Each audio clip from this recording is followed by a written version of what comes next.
Question number 1. Tell me about yourself. Hi, my name is Jang and I'm currently working as a research assistant in a university here in Korea. I've graduated from the University of Pittsburgh in 2020, and while I was a student there, I worked as an isolations inspector at a hospital through the work-study program. Question number 2. When did you start your work-study job? When I was a freshman in college, I found out that I could get a job through my work-study program. So yeah, in 2016 as a freshman. Can you describe the work that you did? So my job was to walk around 2 different hospitals and go in at random times to see if the nurses, the doctors, or anyone who's affiliated with the hospital are pertaining to the isolations protocols. What is the thing that you like in your career? What I enjoyed the most was I was able to walk around the hospital, and as a freshman, I'd never really been to a hospital, so it was kind of like a shadowing experience. I was able to see what was going on in the everyday setting of a hospital. How did you apply to this job?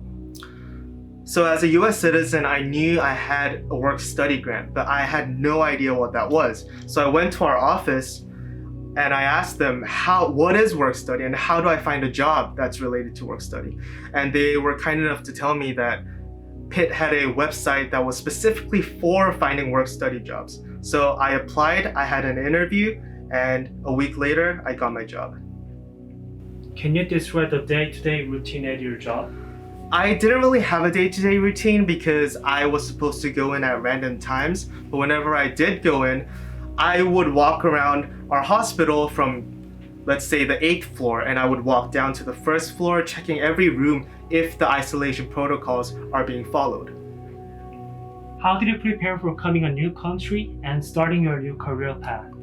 So I went to grade school in an international school in South Korea. So when I first went to college in the United States, I was confused about everything. I did not know that I had to get a job. I did not know what I had to do to make friends. However, being alone allowed me to realize that taking care of myself is really important. And that is why I looked into the work-study jobs. I looked into other lab jobs as well. And so that is how I prepared. I didn't have a specific preparation, but that is how I did it.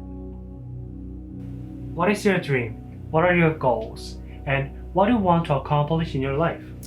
My dream is to become a dentist, but I also want to become a rapper. I know these are 2 different things, but I have passion in music as well as in the field of health sciences. So I know it's hard for me to balance my time, but if I really want to do something, if I really have 2 different goals, then I believe it is important for me to work hard and to work so that I can find a way to maintain both of my goals while using my time correctly. How did you prepare for coming to a new country and starting your new career path? Okay, so how did I prepare to come to Korea? So at first, I did a lot of research on the job search board,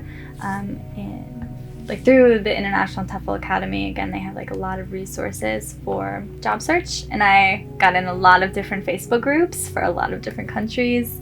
And then when I decided that I wanted to come to Korea, I asked so many questions on those boards, the International TEFL Academy alumni in South Korea, right? And so I'm asking all these questions, when I get there, what do I do? What is the process? How do I communicate? All those kind of things.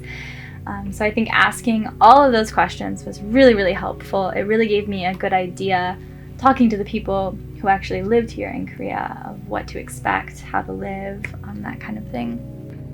But the biggest thing that I did to prepare myself to come to South Korea, I think, was just to get excited. I was so excited and so ready and so open to this experience. I think when you are moving to a new place, the biggest thing that you need to do is have an open mind. So there are going to be some disappointments, there are going to be some really exciting things that happen, but you have to be prepared for all of those things. So for me, I was just open and ready to let anything happen that happened, and that I think made the transition so much smoother when I got here, because I was prepared for pretty much anything. I was just excited and blessed to be here, and that made it a lot easier to adjust.